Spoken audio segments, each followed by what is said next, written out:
Welcome to Coding with Adverse 2. Today we will learn what is sum of natural numbers. So first question in your mind will come is what is natural numbers? So any positive number ranging from 0 to up to any positive number. Sorry, 1, 2, 3, 2, 3, 4, 5 up to any positive number plus sign. So those are natural number.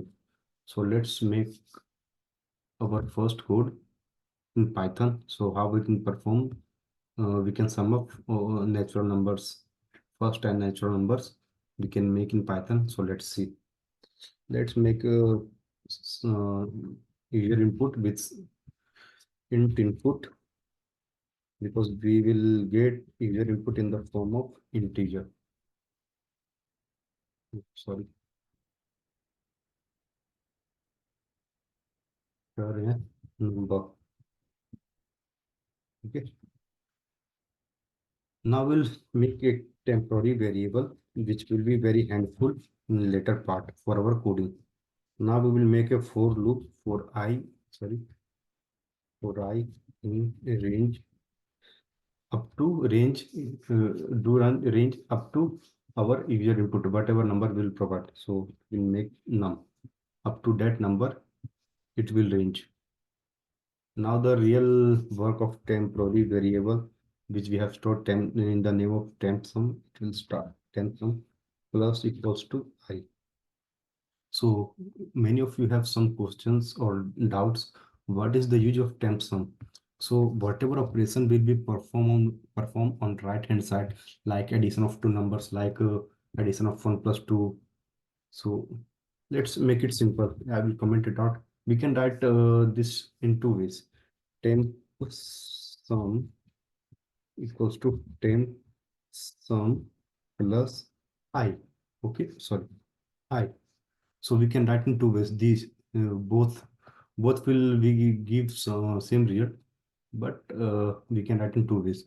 So whatever operations will happen right operand or right hand side, like addition of two numbers 1 plus 2, that will the result of that operation will be stored in right hand, sorry, left operand variable in temp sum, like addition of 2 number 1 plus 2 equals to 3. So 3 will be the result of this operation will be stored in left hand operand. I think many of you have learned Python operations, so you will get very good uh, understanding. Now we will see how our coding is working. So we let's temp sum. Let's give me print temp sum result. Okay. Make it zoom. See. Suppose I want to sum natural number up to 1 0 or 1 up 1 to 6. So I will sorry up to 5. So I will type 6.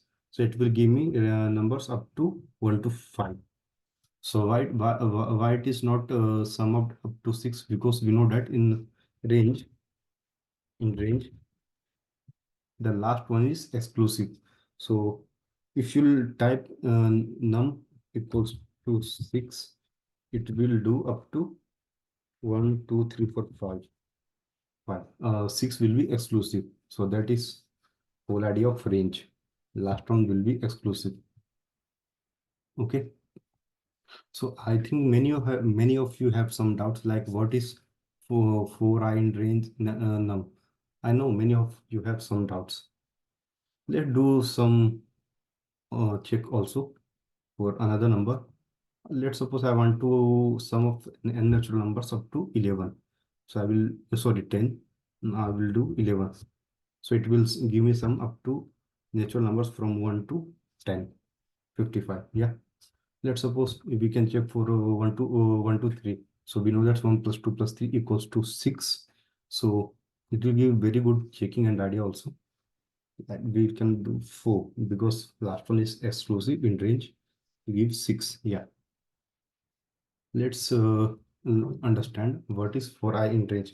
I know you have some doubts. So let's understand there. Uh,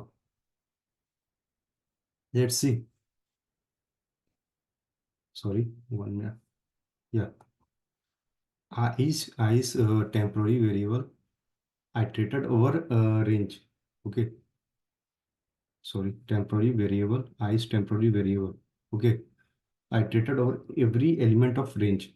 So let's see, in first iteration 1, it will return 1.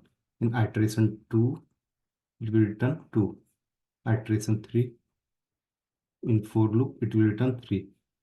So this is the work of I range.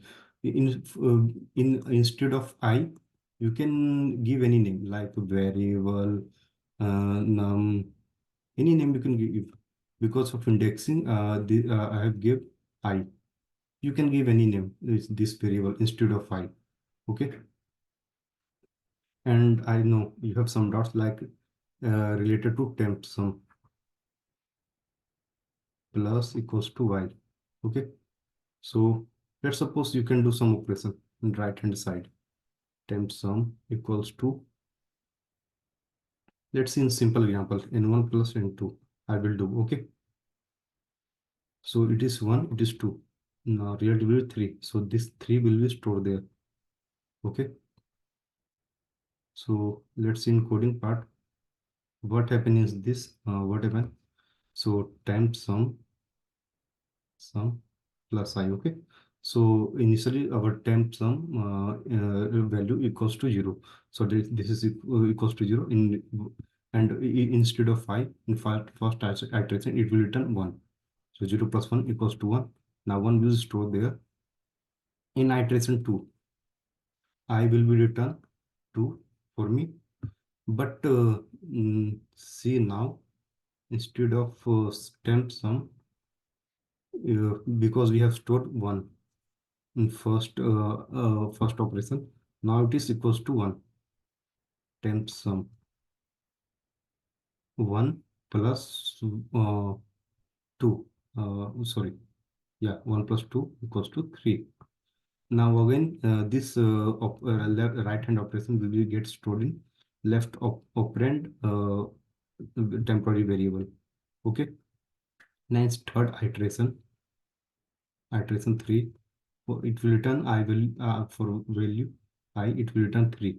So now temp sum will do temp sum plus I equals to, so in previous operation temp sum value equals to 3. Now 3 plus 3 equals to 6. So yeah, we can see one, even you will do by ourselves, 1 plus 2 plus 3 equals to 6. I think you will get a very good idea. And at the end, print the temp sum, because whatever operations of addition for each iteration ranging from 1 to n numbers, 1 2 3 4 5, it result is getting stored in temporary variable, that is temp sum. So that was the whole idea. You have liked our code, liked my intuition of explaining the code, so hit the subscribe button, hit the like button, and please refer this channel to your friends also. And thank you all. We will see some very good coding questions in next video. Thank you.